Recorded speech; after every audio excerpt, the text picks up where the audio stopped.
بسم اللہ الرحمن الرحیم نحمده ونصلی ونسلم علی رسولہ الکریم اما بعد الاشباح والنظائر کے فن ثانی میں کتاب الاجارات کا درس شروع ہو رہا ہے۔ اجارہ معلوم ہے کس کو کہتے ہیں کہ یہ نفع بالعوض کا نام ہے، انتفاع بالعوض۔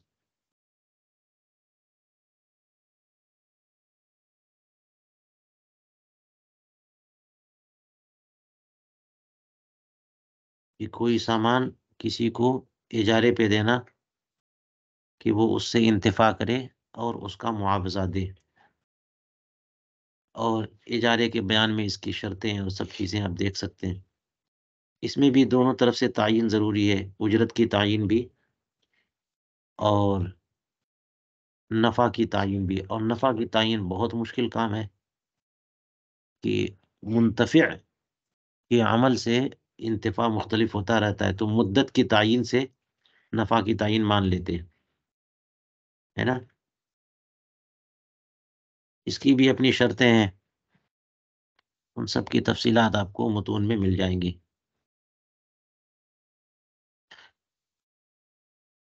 اور یہ بھی ہے کہ اجارہ فاسد ہے، باطل ہے، اگر شرطوں کی رعایت نہیں ہوئی تو اجارہ پھر فاسد ہوگا اور پھر اجرت مثل کا معاملہ ہوگا۔ چلیے کہتے ہیں فی ایضاح الکرمانی من باب الاستثناء، استثناء کے بیان میں ایضاح میں لکھا ہے کہ والاجارۃ عندنا تتوقف علی الاجازۃ، اجارہ اجازہ پر موقوف ہے۔ تو بات جو ہے لگ رہی ہے یہ کہ یہ غیر مالک اجارے پہ دے۔ کون دے؟ مالک اگر اپنا مال کسی کو اجرت پر دے گا، اجارے پہ دے گا، تو کس کی اجازت چاہیے؟ وہ تو خود مالک ہے۔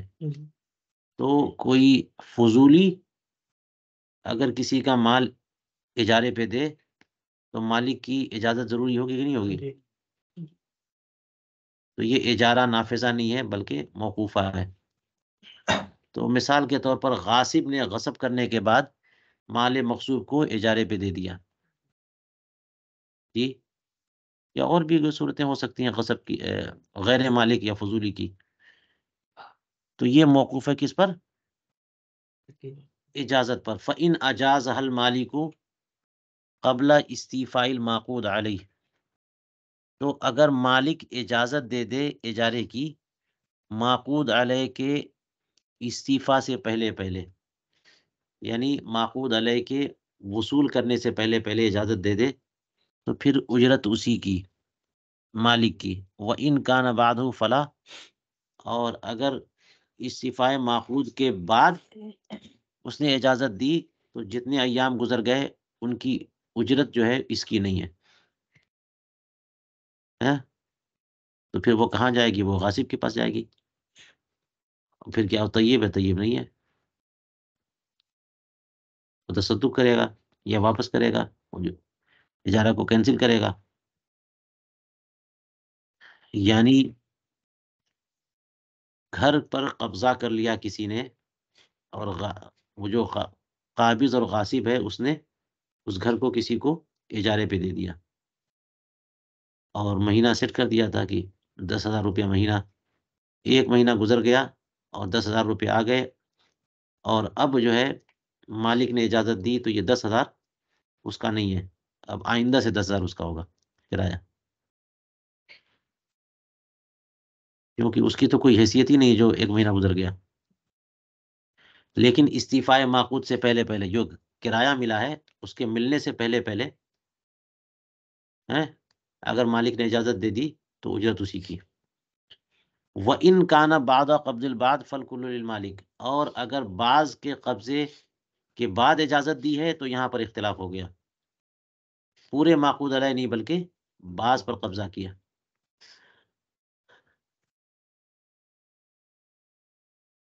تو یہاں پر امام ابو یوسف رحمہ اللہ کے نزدیک جو ہے قبضے بعض یہ استحقاق ثابت کرتا ہے کل پر، کہ بعض معقود علیہ پر قبضہ تو ہو گیا ہیں قبضے کے بعد، اور بعض باقی ہے، تو مہینے مشاہرتاً اگر یہ اجرت اجارہ تھا، مشاہرے کے طور پہ اجارہ تھا، تو 15 دن کا رینٹ دے دیا اس نے، اور 15 دن کا باقی ہے، تو باقی میں اس کی اجازت شامل ہو گئی، تو پہلے جو ہو چکا اس میں بھی اس کو مان لیں گے، کیونکہ انہوں نے اجارہ کیا ہی ہے مہینے کے حساب سے۔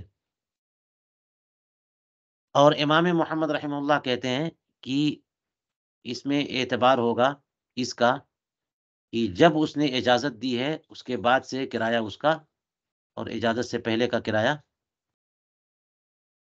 غاصب کا۔ الماضی للغاصب والمستقبل للمالک۔ بات سمجھ میں آ گئی؟ جی اور اس کی وجہ یہ ہے کہ اس کا جو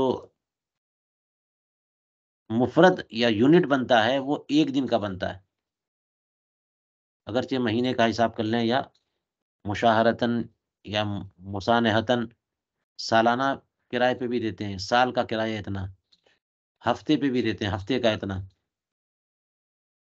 تو اس کے احاد جو ہے نا، جو بھی آپ طے کر لو اس کے احاد ایک دن ہوتے ہیں، ایام ہوتے ہیں۔ اس لیے امام محمد کا قول یہ ہوا کہ جتنے دن کے بعد اجازت دی ہے اس کا اعتبار ہوگا اگلے میں اتنے ایام کا اس کا، اور اس سے پہلے کے غاصب کا۔ چلیے کہتے ہیں الغصب یسقط الاجرۃ عن المستاجر الا اذا امکن اخراج الغاصب بشفاعت او بحمایت کما فی التاتارخانیہ والقنیہ۔ غصب مستاجر سے اجرت ساقط کر دیتا ہے مگر یہ کہ غاصب کو نکالنا ممکن ہو۔ زید نے بکر کو اپنا مکان کرائے پہ دیا، تو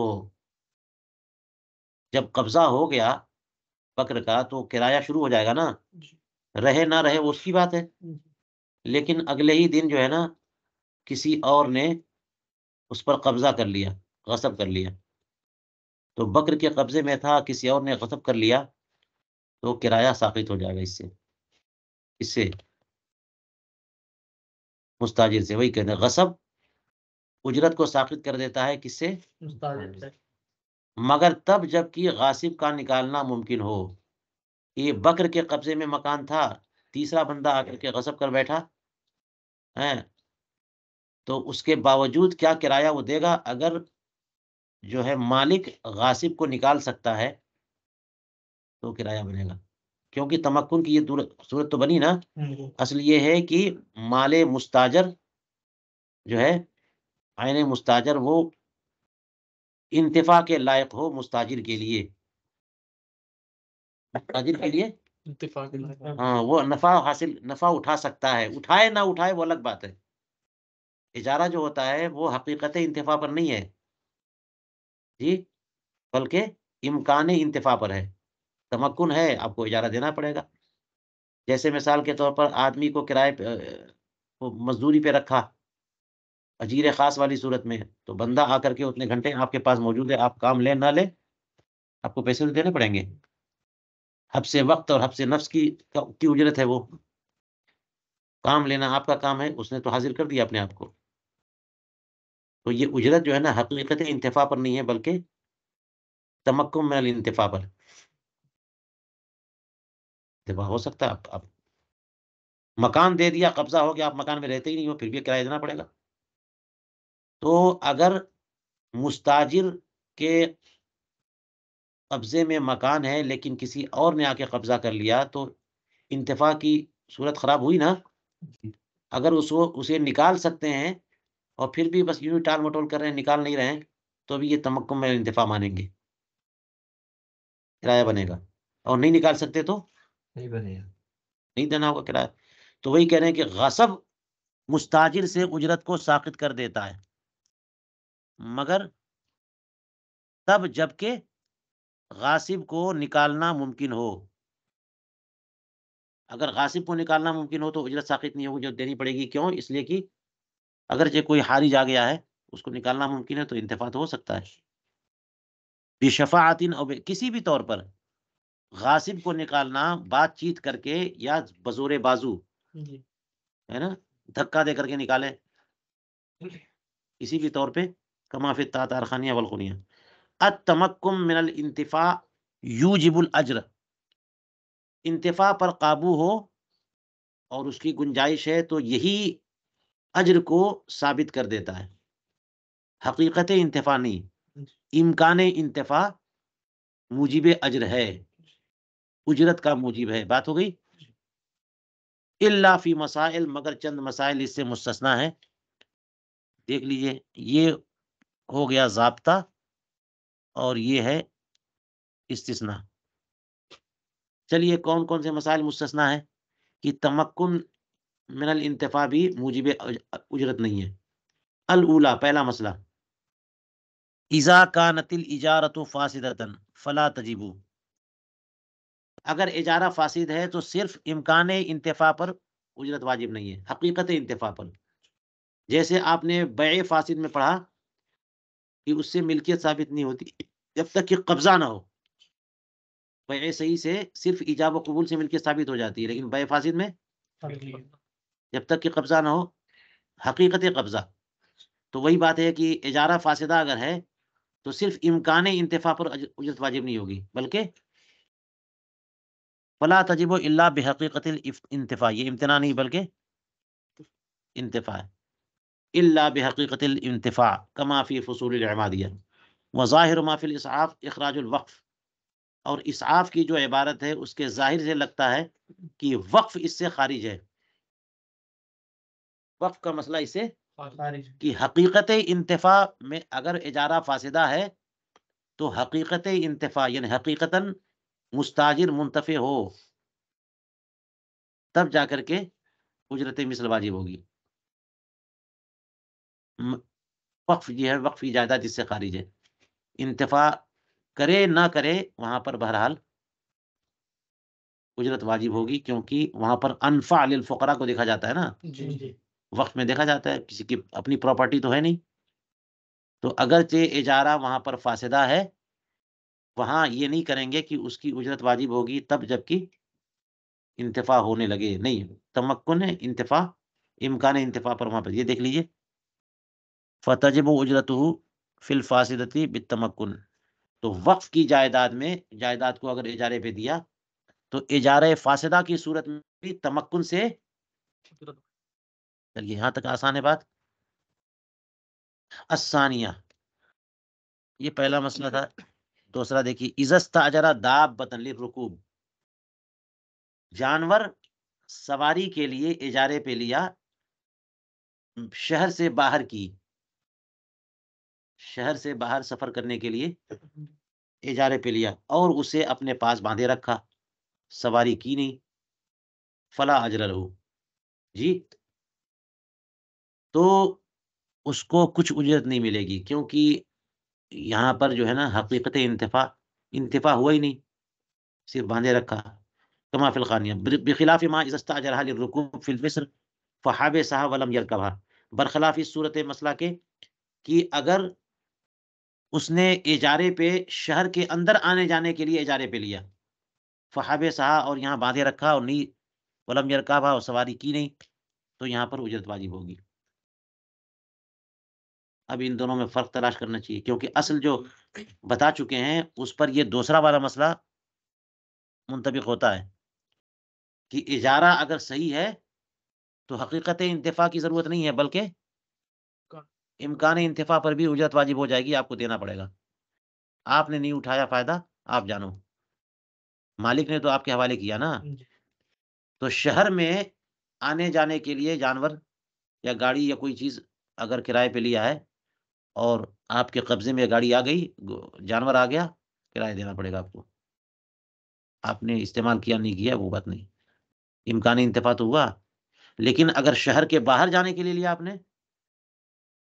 جی، تو وہاں اگر باندھے رکھا تو اجرت واجب نہیں ہے جب تک کہ ہاں چلے نہ جائیں۔ اب اس کی وجہ یہ ہو سکتی ہے کہ وہاں جو ہے خطر زیادہ ہے تو اسی کے اعتبار سے اس کا اجارہ ہوا،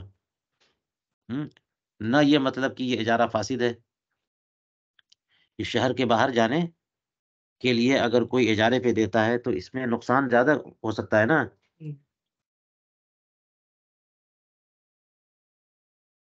الثالثہ، تیسرا مستثنا مسئلہ، اذا استاجر صوبا كل يوم بدانق فامسكوا سنين من غیر لبس لم يجب اجر ما بعد المدت التي لو لبسه لتخرق كما في الخلاصہ، کہ اگر کوئی کپڑا ہر روز ایک دانق، اور یہ وہاں کا پیسہ ہے مصر کا، ہے نا، 1 روپیہ مان لو، ایک دانق یعنی ایک کپڑا کرائے پہ لیا کہ ہر روز 1 روپے کے بدلے میں ہم اسے رکھتے ہیں، پر ڈے جو ہے وہ 1 روپیہ کرایہ ہوگا، 10 دن اگر آپ نے کپڑا استعمال کیا 10 روپیہ دینا پڑے گا۔ تو اگر اس نے کپڑا اجارے پہ لیا ہر دن کا 1 دانق اور سالہ سال اسے روکے رکھا بغیر پہنے ہوئے، تو بات یہ ہے نا کہ اگر انتفاع آپ نے نہیں کیا تو آپ کا مسئلہ ہے، مالک نے آپ کے حوالے کر دیا تو آپ کو کرایہ دینا پڑے گا۔ تو یہاں کرایہ تو ثابت ہو رہا ہے، لیکن کتنے دن کا کرایہ؟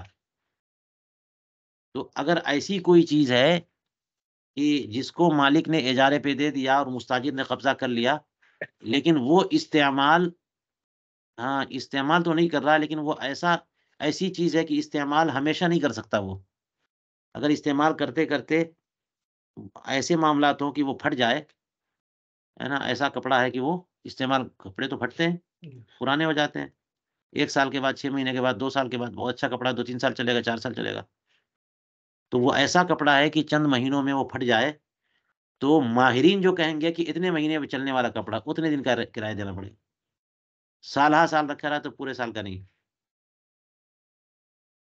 فَأَمْسَكَهُ سِنِينَ مِنْ غَيْرِ لُبْسٍ لم یجب اجر ما بعد المدہ، تو اور ایسے کپڑے کو اس نے سالہ سال رکھا بغیر پہنے ہوئے، تو وہ اجرت واجب نہیں ہوگی۔ کون سی اجرت؟ ما بعد المدت التی، اس مدت کے بعد کی، جس مدت میں وہ پہنتا تو لا تخرقا، تو یہ کپڑا کیا ہو جاتا؟ پھٹ جاتا۔ 6 مہینے پہننے پر یہ کپڑا بیکار ہو جاتا، تو 6 مہینے کی اجرت، پورے سال کی نہیں، جیسا کہ خلاصۃ الفتاوی میں ہے۔ وتفرع علی الثانیہ،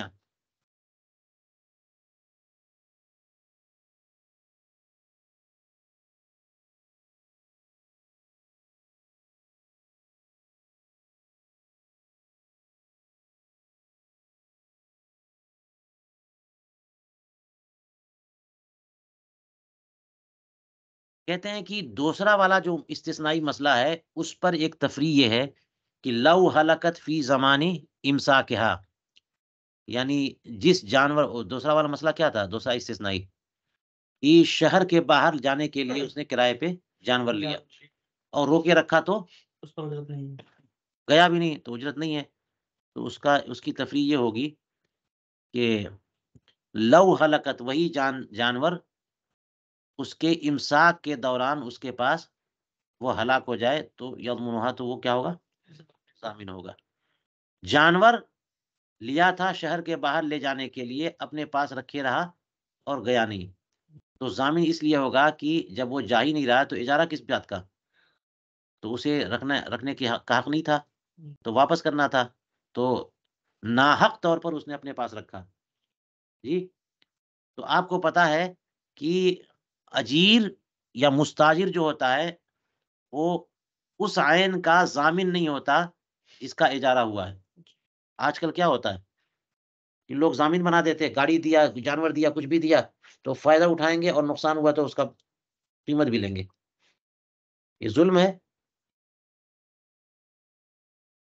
گھر دیا کرائے پہ، گاڑی دیا تو کہ یہ آپ کو ہر مہینے اتنا دینا ہے، اور ٹوٹ پھوٹ جو ہو گیا وہ آپ ذمہ دار، وہ کیسے ذمہ دار؟ مالک ذمہ دار ہے، اسی کا تو پیسہ لے رہے ہو۔ بات سمجھ میں آ رہی ہے؟ تو جس چیز کو اجارے پہ دیا ہے اس کا کرایہ وہ دے گا، اس کا ضامن نہیں ہوگا وہ، ٹھیک ہے۔ لیکن یہاں اس نے جانور لیا تھا شہر کے باہر سفر کرنے کے لیے اور وہ نہیں گیا، تو یہاں پر ضامن ہوگا۔ وجہ یہ ہے کہ جب وہ گیا ہی نہیں تو اس کو اپنے پاس رکھنے کا معذون تھا، معذون بھی تو رکھا کیوں؟ تو ناحق رکھا نا وہ، اور لہٰذا وہ جانور اگر ہلاک ہو گیا تو اس کے زمان میں ہلاک ہوگا جو مستاجر ہے۔ اور جس نے شہر کے اندر آنے جانے کے لیے جانور جو ہے کرائے پہ لیا تھا، تو معزون ہے حبس کا، وہ نہیں گیا تو اجرت واجب ہے، فائدہ نہیں اٹھایا تب بھی.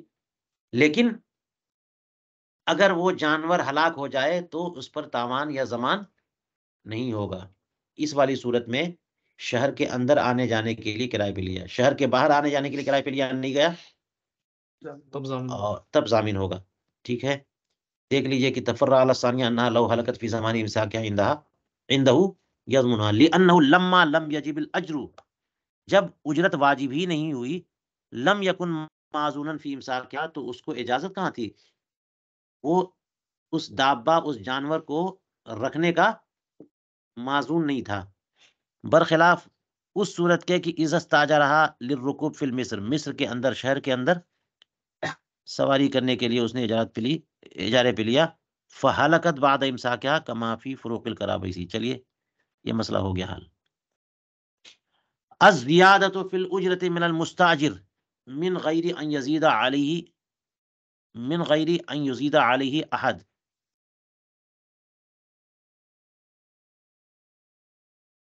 فإن بعد مضی المدت لم تصح والحط والزیادۃ فی المدت جائز. اب یہاں پر اجرت میں زیادت کی بات ہو رہی ہے.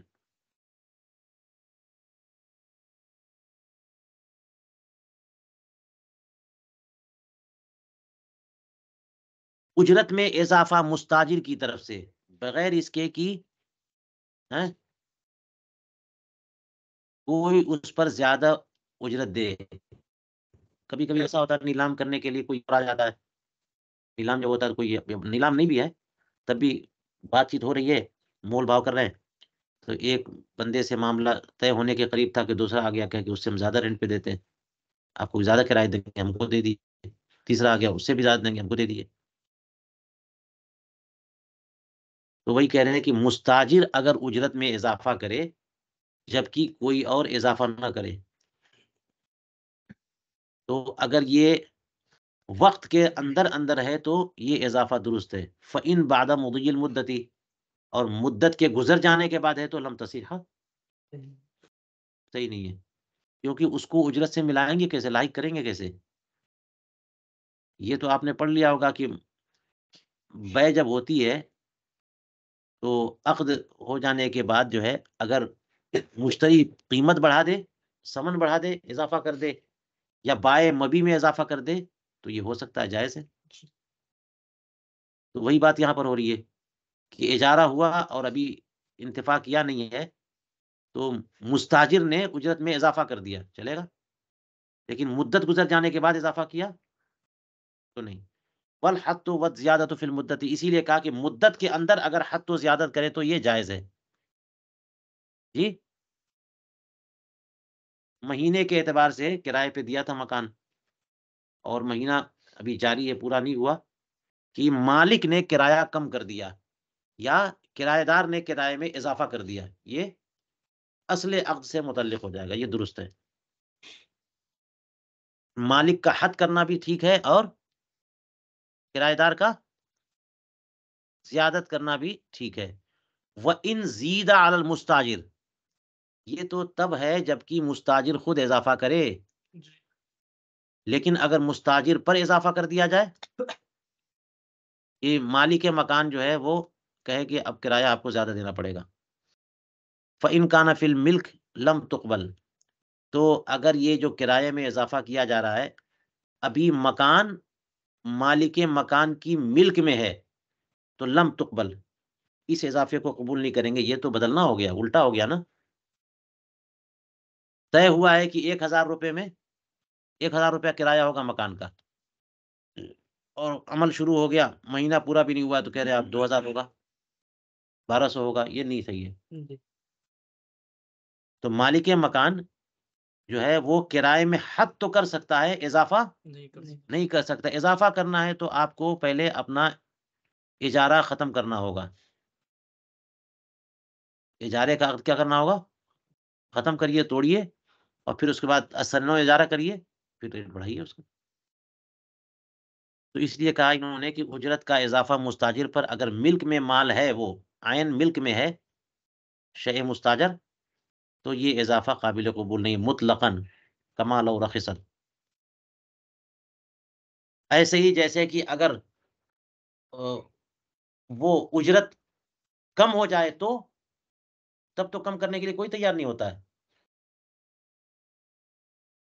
یعنی مالک مکان نے 1,000 روپے کرائے پر مکان دیا، ٹھیک ہے، اور مستاجر رہنے لگ گیا، لیکن اگلے ہی 15 دن کے بعد علاقے میں مکانوں کا کرایہ ڈاؤن ہو گیا، ہے نا. اب 1,000 روپے مکان نہیں بلکہ 500 روپے مکان مل رہا ہے. تو مستاجر کہے گا نا کہ آپ کم کریں گے کیا؟ آپ ریٹ جب ڈاؤن ہو جائے تو آپ کرایہ نیچے کرتے ہو، جو طے ہو گیا اسی کو تو چلاتے ہیں. جی تو جب مارکیٹ ریٹ جو ہے نا کم ہونے پر آپ کم نہیں کر سکتے تو عقد مکمل ہونے سے پہلے پہلے اضافہ کیسے کر سکتے ہیں؟ اپنے فائدے کی چیز کرنے کے لیے تیار ہو، ہمارے فائدے کی چیز کرنے کے لیے تیار نہیں. تو وہی کہتے ہیں جیسا کہ اگر یہ ریٹ سستا ہو جائے تو جو ہے حد کرنے کے لیے تیار نہیں ہے، تو اسی طرح ریٹ بڑھ جائے یا جو بھی ہو جائے آپ اضافہ بھی نہیں کر سکتے. اگر ملکیت میں ہے تو یہ اگر ملکیت میں ہے تو اس کا کیا مطلب؟ اس کا مطلب یہ ہوا کہ مالک بدل گیا تو پھر الگ بات ہو جاتی ہے. جس مکان کو اس نے کرائے پہ دیا تھا وہ مکان اب کسی اور کی ملکیت میں چلا گیا، تو اب تو آخر بدل گیا نا، تو بات الگ ہے. چلیے وہ شامل مال یتیم بعموم ہی، یہ جو مسئلہ ہے یہ مال یتیم کے لیے بھی شامل ہے، وہ بھی شامل ہے اپنے عموم سے کہ اچھا اس لیے یہاں پہ کہہ دیا کہ مال یتیم اور مال وقف ان سب میں یہ دیکھا جاتا ہے کہ وہ انفع کیا ہے. اس میں کیا دیکھا جاتا ہے؟ عقد کے بجائے انفع دیکھا جاتا ہے کہ مال وقف میں وقف کے لیے یا فقراء کے لیے نفع کس میں ہے. تو اسی طرح سے یتیم کے مال میں بھی یہ دیکھا جائے گا کہ نفع بخش ہے تو کر لیا جائے گا، ریٹ بڑھ گیا تو بڑھا دیا جائے گا، گھٹ گیا تو نہیں گھٹائیں گے. تو وہی کہہ رہے ہیں کہ نہیں، جو بات یہاں پر ہے یہ اگرچہ مال یتیم کو اجارے پہ دیا گیا اور پھر بھی جو عقد ہوا ہے اسی پہ رہے گا، متولی جو ہے نا وہ یا اس کا وسیع ریٹ بڑھا نہیں سکتا اگرچہ مال یتیم ہو. وَإِنْ كَانَتِ الْعَيْنُ وَقْفًا، اور اگر عین وقف ہو یعنی جو چیز اجارے پہ دی جا رہی ہے وہ کیا ہے؟ مال موقوف ہے. فَإِنْ كَانَتِ الْإِجَارَةُ فَاسِدَةً آجَرَهَا النَّاظِرُ بِلَا عِوَضٍ عَلَى الْأَوَّلِ إِذْ لَا حَقَّ لَهُ.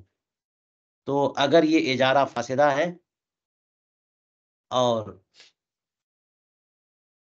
بات چل رہی ہے کہ زیادت کی اجرت میں زیادت کی بات چل رہی ہے، اجرت میں اضافہ، تو اگر یہ اجارے پہ دینے والی جائیداد وہ مال موقوفہ ہے اور اجارہ کیسا ہے؟ ہاں فاسدہ ہے، کہ ناظر نے بلا عوض اجارے پہ دے دیا ہے. تو جب اجارے میں عوض ضروری ہے اور وہی نہیں ہے تو فاسدہ تو ہے نا. علی الاول یعنی جس بندے کو پہلے اس نے اجارے پہ دیا تھا اب دوسرا بندہ بھی وہاں موجود ہے. اذ لا حق لہو، کیونکہ یہاں پر اسے حق نہیں ہے کہ وہ عوض کو ساقط کرے، کیونکہ وہ تو ناظر اور منتظم ہے، بس وہ مالک تو ہے نہیں، جائیداد موقوفہ کا مالک تو نہیں ہے. جیسے آپ نے پڑھ لیا کہ مالک اگر کرائے میں کمی کر دے تو کمی کر سکتا ہے، یہ کیسے کر سکتا ہے؟ بلا عوض کیسے اجارے پہ دے سکتا ہے؟ لیکن الاصل وقوعها صحیحۃ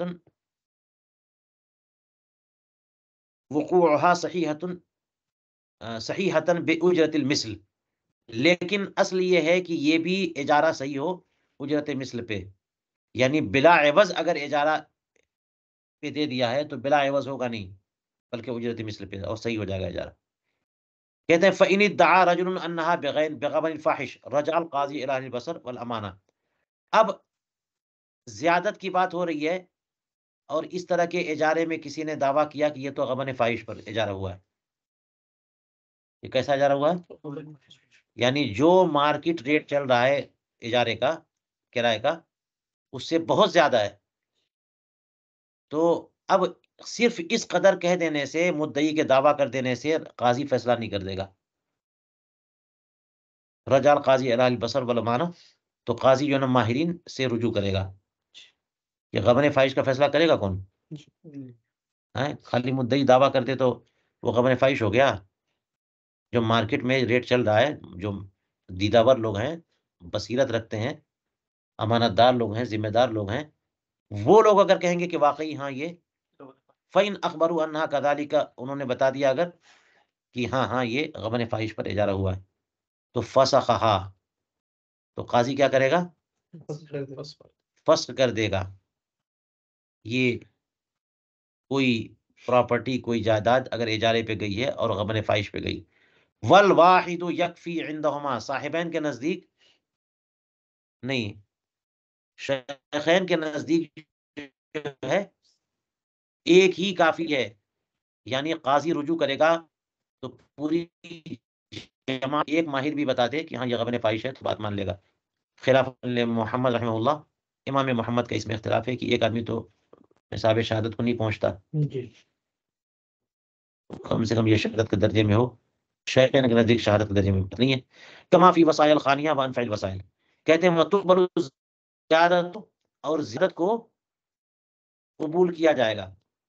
وَلَوْ شَهِدُوا وقت العقد انہا بِأُجْرَةِ الْمِثْل، اگرچہ یہ گواہی دیں یہ لوگ عقد کے وقت ہی کہ انہا بِأُجْرَةِ الْمِثْل، کہ یہ عقد ہوا تھا کس پہ؟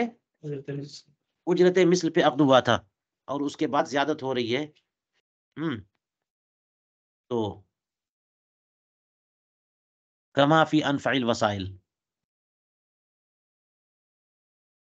وَإِلَّا، اب اللہ کا تعلق اوپر فَإِنْ أَخْبَرُوا سے ہے کہ اگر ان لوگوں نے یہ نہیں بتایا کہ ہاں واقعتاً یہ غبن فاحش پر ہے، فَإِنْ كَانَ إِضْرَارًا وَتَعَنُّتًا، تو اب کہتے ہیں کہ اگر یہ اضافہ جو ہے، کوئی ہر اضافہ غبن فاحش تک پہنچ جائے کوئی ضروری ہے، تو اگر یہ نہیں بتایا انہوں نے تو غبن فاحش نہیں ہے تو فسخ تھوڑی کریں گے. غبن فاحش کی بات ہو جائے تو فسخ کرے گا قاضی. ورنہ کہتے ہیں کہ فَإِنْ كَانَ إِضْرَارًا، اگر غبن فاحش والی بات نہیں ہوئی تو اب بھی دیکھیں گے کہ یہ زیادت کیسی، اضرارا و تعنتا، اگر یہ نقصان پہنچانے کے لیے ہے یا سرکشی کے طور پر ہے کہ وہ بھاگ جائے، ہے نا، پریشان کرنے کے لیے ہے، لم تقبل، تب بھی اس اضافے کو قبول نہیں کریں گے. وَإِنْ كَانَتْ لِزِيَادَةِ أُجْرَةِ الْمِثْل، اور اگر اس وجہ سے یہ اضافہ ہے کہ علاقے میں اجرت مثل کا میں اضافہ ہو گیا، کرایہ بڑھتا گھٹتا ہے نا، تو اجرت مثل کا اضافہ ہو گیا. فل مختار و قبول ہوا، تو یہاں پر اضافے کو قبول کریں گے. کیا کریں گے؟ یہ زیادت مقبول ہے، کیونکہ کسی کو نقصان پہنچانے کے لیے یہ اضافہ نہیں کیا جا رہا ہے مستاجر پر، اور تعدد کے طور پہ، بھگانے کے طور پہ بھی نہیں، بلکہ کرایہ نہیں بڑھائیں گے تو وقف کی جائیداد کا نقصان ہوگا، کیونکہ کرایہ اب زیادہ ہو گیا ہے، اس لیے اضافہ ہو رہا ہے. ایسی صورت میں قبول کی صورت کیا ہوگی؟ کیونکہ ابھی ٹائم جو ٹرم پورا نہیں ہوا اور آپ بیچ میں کیسے کرایہ بڑھا سکتے؟ تو اس کا طریقہ کہا کہ فَيَفْسُخُ الْمُتَوَلِّي وَيُمْضِيهِ الْقَاضِي، متولی پہلے عقد کو کیا کرے گا؟ کر دے گا، ہاں، اور قاضی امضا کر دے گا، اور پھر دوبارہ گویا کہ عقد جدید ہوگا.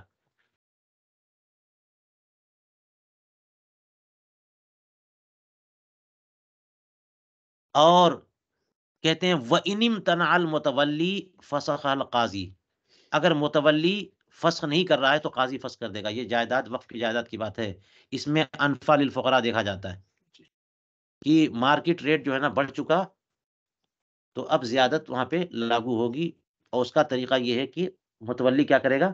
فسخ، اور قاضی اس کو قبول کرے گا فسخ کو. اور متولی اگر فسخ نہیں کر رہا ہے تو قاضی فسخ کرے گا.